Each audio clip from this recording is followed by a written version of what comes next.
Tirania de Aço Capítulo 805 Expansão da Kriegsmarine. Depois de terminar seu trabalho nos novos sistemas de armas para seu exército, Berengar percebeu que ainda tinha tempo antes de seu filho voltar para casa com seus convidados. Por causa disso, ele rapidamente começou a trabalhar em um novo avanço naval, um que garantiria a supremacia alemã sobre as ondas. A mais nova geração de navios estava sendo construída em todos os portos do Reich, e eles eram mais do que capazes de lidar com qualquer besta de aço que o Japão decidisse lançar nos mares nos próximos anos. Se havia algo que faltava em Berengar e em suas frotas, eram torpedeiros dedicados. No entanto, diante do nível de tecnologia a que Berengar tinha atualmente acesso, os torpedeiros já eram obsoletos. Em vez disso, ele agora era capaz de criar submarinos. Um talentoso engenheiro naval a seu serviço havia introduzido anteriormente os projetos de torpedos, que já estavam sendo equipados em seus navios de guerra. Com isso em mente, Berengar decidiu que criaria o primeiro U-Boat do Reich. Rotulado U-Boat tipo, e Berengar rapidamente começou a trabalhar projetando a obra-prima dos submarinos, que mudou para sempre a maneira como os submarinos funcionavam em sua vida passada. Modelado após o U-Boat tipo XX, Berengar projetou um submarino capaz de permanecer submerso durante a maior parte de sua missão. Como ele conseguiu isso sem energia nuclear? Utilizando um potente motor diesel-elétrico, que fez uso de um amplo suprimento de baterias para manter sua submersão. Essas baterias podem ser recarregadas através de um simples mergulho na profundidade do periscópio, permitindo manter uma presença visual mínima nos mares. Esta embarcação tinha um alcance de 15.500 milhas náuticas a uma velocidade de 10 nós, o que significa que poderia viajar até as costas do Japão antes de precisar ser reabastecido.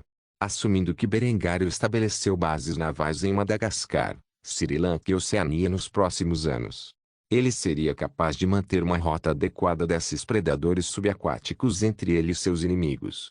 Ao contrário dos projetos de armas anteriores, este U-Boat não fazia uso de canhões. Em vez disso, tinha 6 tubos de torpedo e podia transportar um total de 23 torpedos G7. Ele também fez uso de 2 canhões antiaéreos gêmeos de 2 centímetros. Embora Berengário não esperasse lutar pela supremacia nos céus com os japoneses tão cedo, era uma eventualidade para a qual ele estava se preparando. O U-Boat tipo XX foi um projeto que os nazistas fizeram no final de sua longa guerra de 6 anos contra o mundo. Apenas 2 realmente viram o serviço. No entanto, por ser um último esforço, houve alguns problemas sérios com o projeto inicial que Berengar havia estudado extensivamente durante suas férias de primavera na biblioteca da Academia Naval do ZEUA. Felizmente, vários países projetaram seus próprios submarinos após a guerra, que foram fortemente baseados no submarino tipo XX, incluindo o ZEUA. Assim, ele poderia usar as melhorias feitas pelo submarino US classe Tang como base para corrigir as falhas com o U-Boat tipo XX. E de fato, Berengar havia passado algumas horas experimentando um tipo XX melhorado em sua vida passada enquanto pesquisava o assunto na Academia Naval. Este projeto foi a base para seu projeto atual, que, por causa de seus avanços no conhecimento de engenharia desde então, ele fez várias melhorias importantes neste momento. Além de torpedos, os engenheiros navais a seu serviço haviam trabalhado recentemente em sistemas de radar e sonar, que, juntamente com as melhorias nas radiocomunicações, se uniram para criar a embarcação perfeita. Berengar usou o pouco conhecimento que tinha sobre esses assuntos para melhorar seu desempenho, mas não havia muito que ele precisava fazer. Depois de projetar os submarinos tipo I, Berengar decidiu voltar aos projetos de navios que havia feito alguns anos antes e modificá-los para usar radar, sonar, radiocomunicações e armas antiaéreas. Tais melhorias precisavam ser feitas em geral para a expansão de sua Kriegsmarine. Tendo aplicado todas essas mudanças, Berengar rapidamente começou a trabalhar em seu próximo projeto de navio.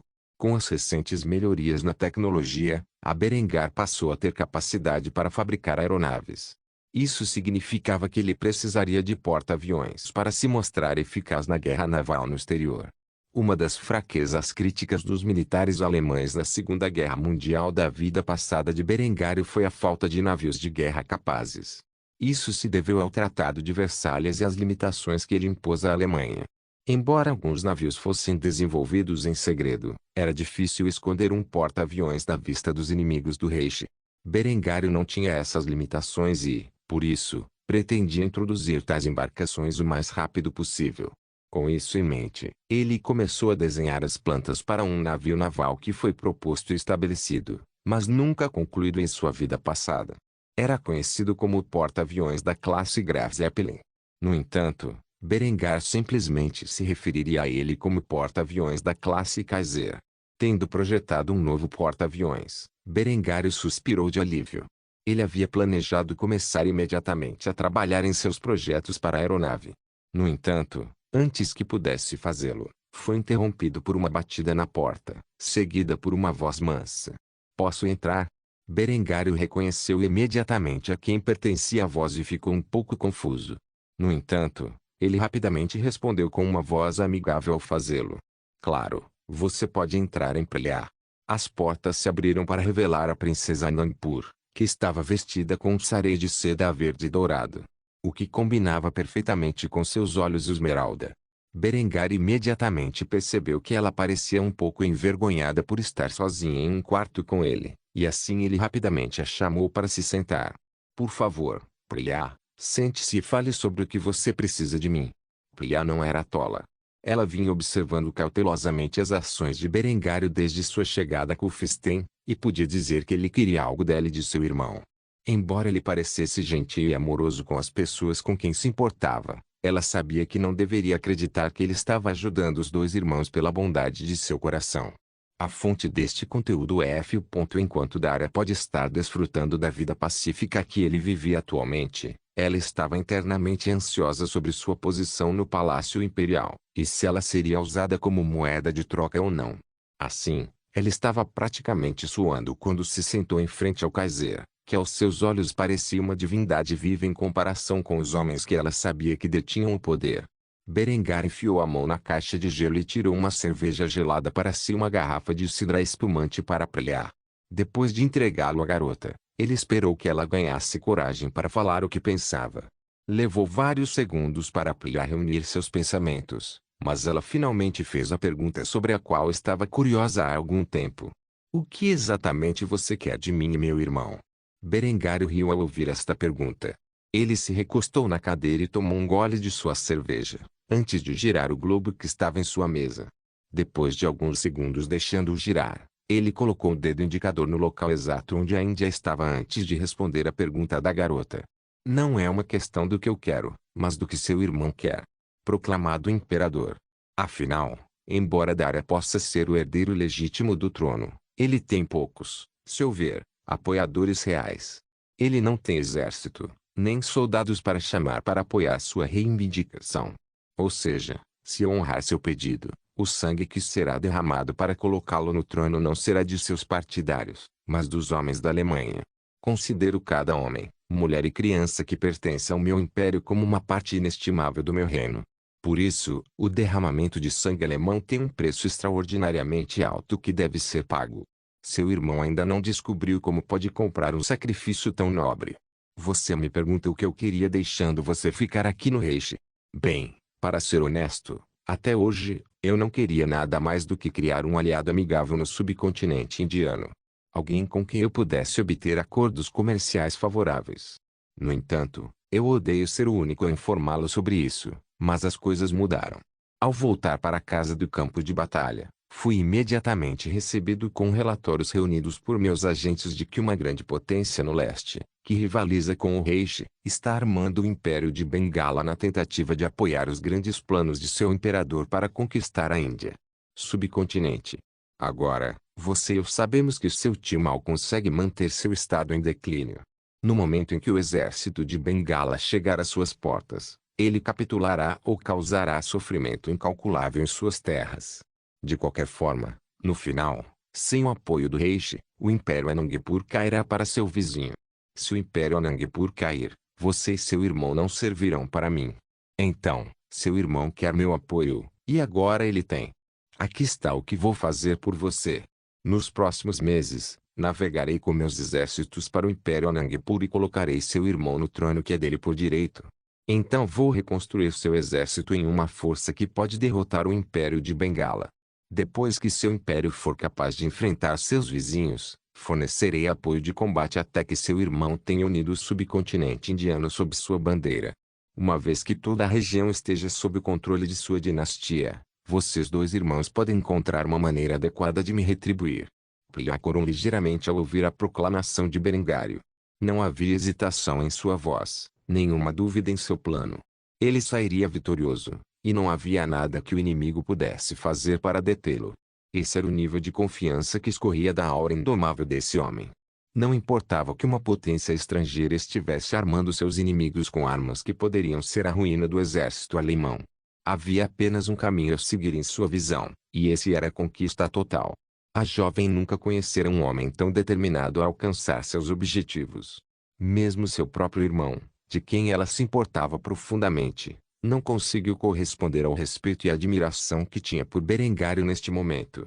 Após vários momentos de silêncio constrangedor, Plea acenou com a cabeça antes de responder à afirmação de Berengário. Eu entendo. Vou trabalhar duro para pensar em alguma maneira de recompensá-lo por tudo que você fez, e tudo que você ainda tem que fazer. Berengar zombou ao ouvir isso antes de tomar outro gole de sua cerveja. Depois de alguns grandes goles, ele respondeu à declaração da garota com um tom caloroso em sua voz. Isso é para seu irmão decidir. Você ainda é jovem. Aproveite seu tempo aqui em Kufstein da melhor maneira possível. Um dia no futuro você estará olhando para esses dias em que não precisava se preocupar com nada. Com um sentimento de carinho que não posso descrever com precisão. Ah, e se Ans lhe causar algum problema, me avise e eu esclarecerei. Ao ouvir isso, Plea abriu um lindo sorriso antes de inclinar a cabeça para Berengário. Depois de fazer isso, ela deixou uma última observação antes de sair de seu escritório. Agradeço a sua benevolência. Depois que ela saiu do quarto e fechou a porta atrás de si, Berengário suspirou pesadamente antes de balançar a cabeça e expressar seus pensamentos em voz alta. Em alguns anos, essa garota vai ser um pouco destruidora de corações. Depois de dizer isso, ele rapidamente terminou sua cerveja antes de voltar para sua tarefa. Tirania de Aço Capítulo 806 O passeio do Príncipe Min pela cidade parte 3 Depois de compartilhar alguns doces com seus convidados, Ans começou a parte real do passeio. Como forma de mostrar a riqueza e prestígio do Reich, ele pretendia seguir para um bairro residencial próximo, cujos cidadãos eram de classe média. Apesar de ter uma família com renda de classe média, as pessoas desse bairro viviam em casas bastante grandes, com no mínimo 500 metros quadrados. Afinal, a poligamia era a norma, e eles precisavam de casas grandes com muitos quartos para abrigar essas famílias.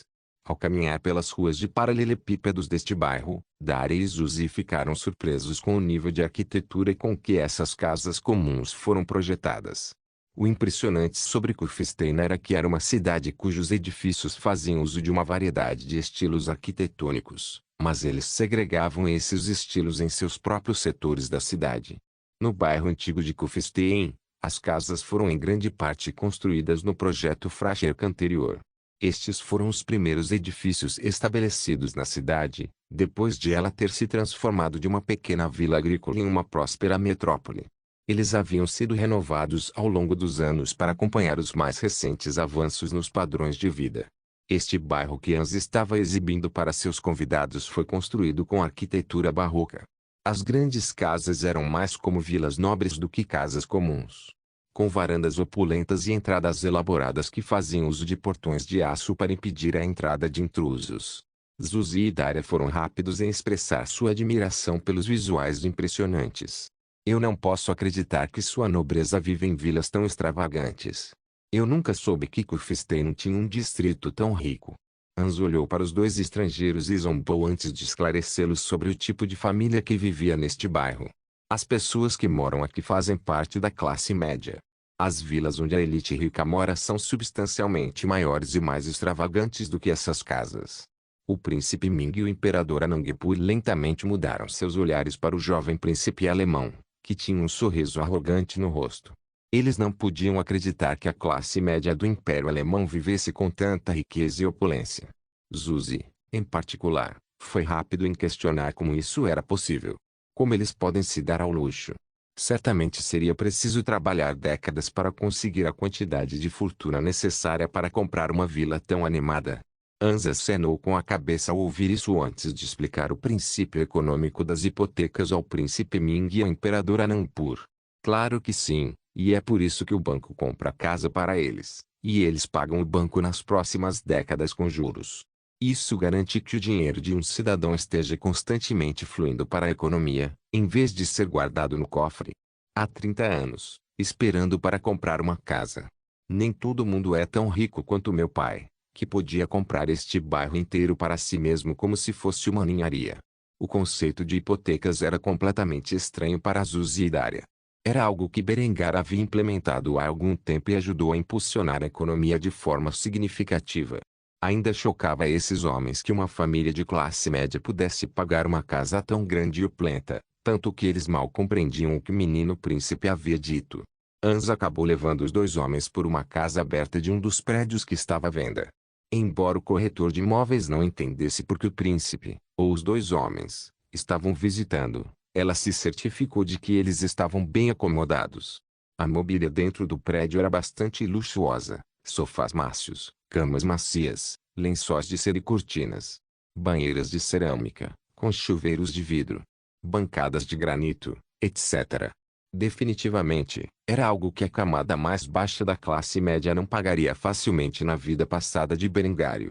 No entanto, para Hans, que literalmente cresceu com uma colher de ouro maciço na boca, essas armadilhas eram um símbolo dos pobres. Ou pelo menos de sua perspectiva privilegiada. Ainda assim, Hans não desprezava tais casas com uma atitude arrogante, porque ele estava bem ciente do estado em que vivia a nobreza feudal dos reinos estrangeiros. Através dos Zuzi estava começando a entender o quão rico o Reich era em comparação com o resto do mundo. Como um príncipe imperial da dinastia Ming, ele viveu uma vida de luxo que poucas pessoas neste mundo poderiam experimentar. No entanto, um cidadão alemão de classe média não estava longe do estilo de vida que vivia no palácio. Ele temia a ideia de como a elite rica da Alemanha vivia. O príncipe Ming ficou surpreso com o uso extensivo de ouro e outros minerais finos no palácio de Berengário, mas ele pensou que o homem usou toda a riqueza de sua nação para construir um palácio tão magnífico. Em vez disso, parecia que o homem havia gasto uma pequena fração de seu tesouro pessoal para construir sua casa. Daria, que estava acostumado a viver no palácio alemão por quase um ano, na verdade não ficou tão chocado quanto Zuzi quando viu o luxo desta casa que estava à venda. Ele ficou mais surpreso que era assim que a classe média do rei vivia. Depois de vagar por alguns bairros residenciais, o sol começou a desaparecer e Zuzi estava convencido de que era hora de voltar para casa. Afinal, não fazia sentido ficar fora depois de escurecer. No entanto, antes que pudesse expressar esses pensamentos, foi imediatamente saudado com o acendimento dos postes de luz, que iluminaram toda a cidade. Ele olhou com espanto para o milagre da eletricidade antes de perguntar o que era. Doce e misericordioso Buda. O que é isso? Hans sorriu ao ouvir isso antes de explicar ao homem o que estava vendo. E a mesma tecnologia que está sendo usada para acender as luzes da rua. Eu não sei muito sobre isso, mas é uma invenção recente. A única razão pela qual você não viu essas coisas no palácio é porque papai está preocupado com a segurança de sua família durante as extensas reformas que seriam necessárias.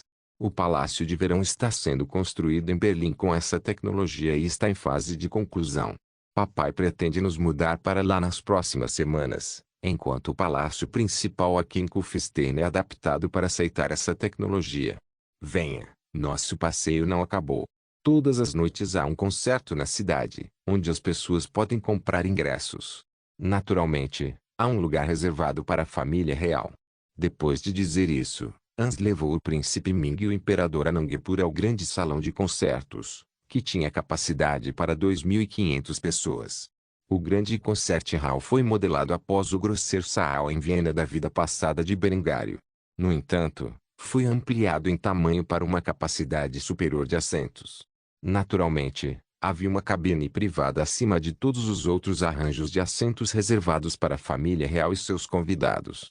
Quando o jovem príncipe Hans chegou, uma linda mulher loira em um vestido de coquetel o cumprimentou rapidamente. Ela era a ajudante que foi fornecida para a noite para ele e seus compatriotas. Ela usava um sorriso amigável em seu lindo rosto enquanto se ajoelhava para ficar no mesmo nível de Hans. Vossa Alteza, Príncipe Hans, é uma honra cuidar de você esta noite. Se precisar de alguma coisa, é só me avisar e ficarei feliz em ajudar. Hans não era o único a olhar para o generoso decote da mulher. Suzy e Daria lutaram para desviar o olhar do peito robusto da mulher. Ela percebeu isso e continuou a sorrir graciosamente antes de levar o trio para seus lugares. Depois de se sentar, a orquestra Kufstein começou a tocar uma peça eloquente, da qual Hans gostou muito. Na verdade, era uma música que Adela havia escrito com a ajuda de Berengário.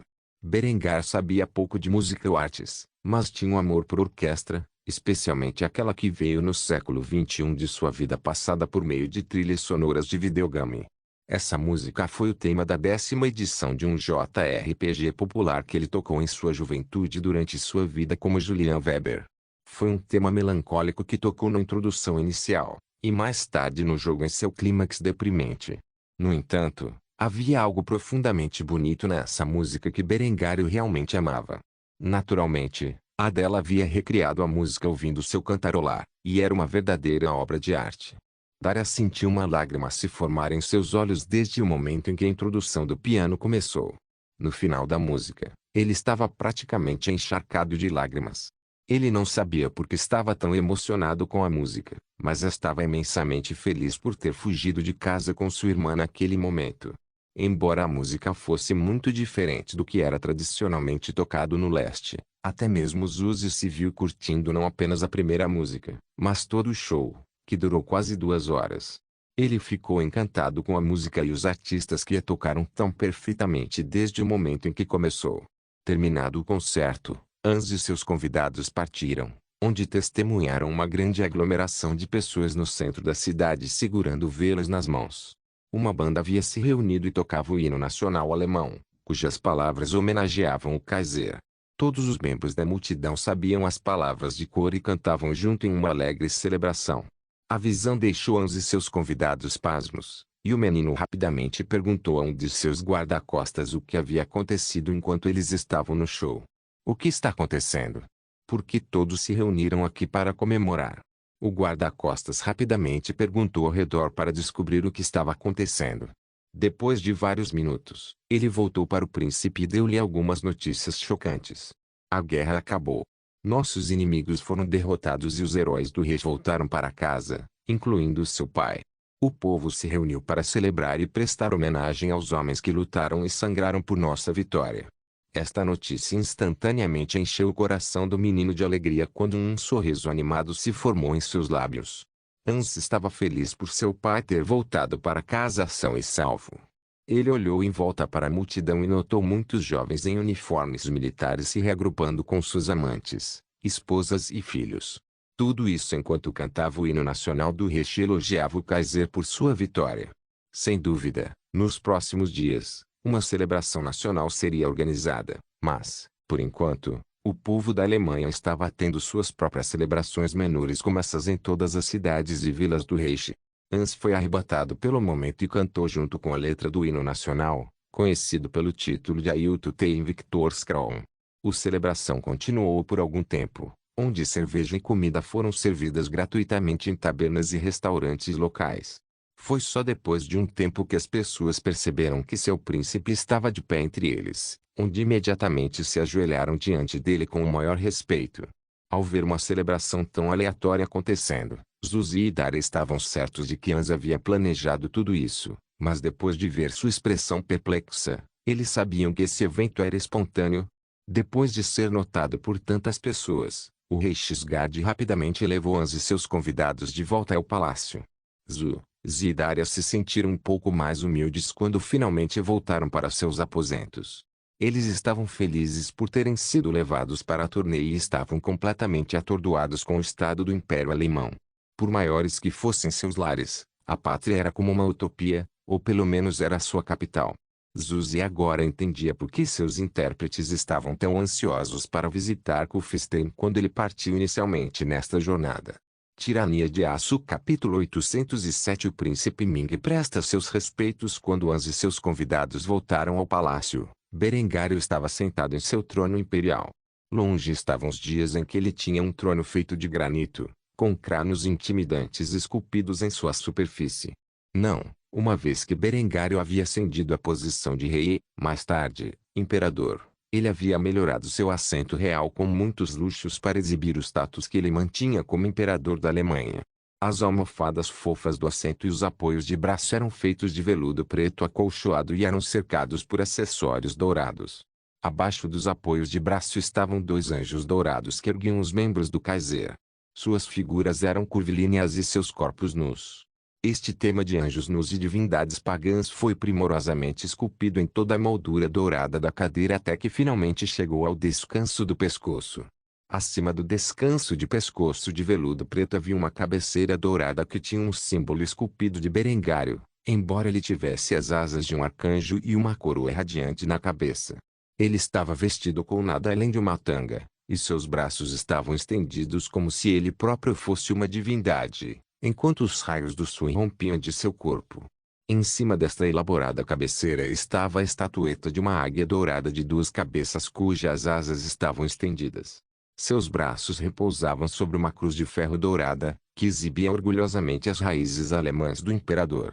O próprio Berengário estava vestido com seus trajes imperiais. Era um uniforme militar preto com guarnições douradas e adornos brancos. Este uniforme foi baseado no que Berengar havia emitido para o exército alemão nos anos anteriores. Honras militares estavam presas em seu peito, enquanto uma faixa dourada se estendia do ombro à cintura, simbolizando as realizações notáveis do homem no campo de batalha. Em volta do pescoço do Kaiser havia uma corrente de ouro, que trazia os símbolos da Ordem de São Jorge, uma das várias ordens de cavalaria que existiam no Reich. Ao mesmo tempo, uma grande cruz da cruz de ferro pendia graciosamente de seu colarinho enquanto seu tapa-olho de couro preto era embelezado com uma cruz de ferro de primeira classe embutida em seu centro. Havia também um par de dragonas douradas em seus ombros. No colo de Berengário estava a amada princesa do Reich, Henrietta, cuja cabeça repousava no ombro de seu precioso irmão mais velho. O vestido que ela usava era de um rosa cintilante e era cortado na altura da coxa, permitindo sua facilidade de movimento, mas também exibindo suas coxas incríveis quando ela se sentava de maneira tão vergonhosa no colo de seu irmão. Ela usava joias de platina incrustadas em raros diamantes rosa. Ambos eram importações recentes da colônia sul-africana. Agarrada ao lado esquerdo de Berengário estava sua esposa favorita Linde. A bela ruiva estava vestida com um deslumbrante e elegante vestido azul celeste, com seu ouro branco e joias de topázio azul penduradas graciosamente em seu pescoço e orelhas. Ela tinha um lindo sorriso no rosto ao ver seu amado filho primogênito retornar de sua breve jornada pela cidade. Do outro lado de Berengário estava a jovem imperatriz Adela, vestida com um vestido de seda branca, com joias de platina incrustadas de diamantes. Ela tinha um lindo sorriso no rosto ao lado do marido com a graça de uma mulher condizente com sua posição. Honoria estava vestida com um vestido verde menta que combinava perfeitamente com seus olhos. Suas joias eram feitas de ouro e esmeralda, e ela se ajoelhou aos pés do marido com um olhar submisso no rosto. Naturalmente, ela descansou do lado de Linde, com o olhar sempre atento da beleza ruiva de olho nela. Do outro lado dos pés de Berengário estava Yasmin, que vestia um vestido roxo de tilhã. Suas joias eram feitas de ouro e tinham ametistas incrustadas nela. Ela se ajoelhou obedientemente diante de seu marido, o Kaiser, e tinha uma expressão bonita, mas estoica no rosto ao testemunhar os recém-chegados entrarem em cena. Finalmente, no braço esquerdo de Berengário, estava sentado o filhote de leopardo Genseric, que descansava sob a palma do Kaiser enquanto coçava atrás das orelhas do gatinho. A besta tinha inteligência artificial em seus olhos aguçados enquanto olhava para os recém-chegados com um olhar feroz. Ao testemunhar a visão do Kaiser e seus adoráveis animais de estimação, Hans instantaneamente se ajoelhou no chão e abaixou a cabeça na presença de seu estimado pai, fazendo com que seus convidados fizessem o mesmo. Após vários momentos de silêncio, Berengário sorriu antes de falar com o filho, que esteve ausente durante todo o dia. É bom ver que você está bem, Hans. Senti sua falta enquanto estive fora. Você foi um bom menino para sua mãe enquanto eu estive fora. Hans silenciosamente acenou com a cabeça quando ouviu seu pai falar com ele. Ele realmente acreditava que tinha se comportado bem durante a ausência do homem. O olhar de aprovação no rosto de sua mãe mostrou que ele estava correto nessa avaliação.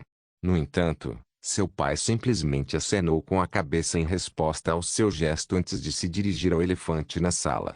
Príncipe Zuzi da dinastia Ming, ouvi bastante sobre você de minha esposa.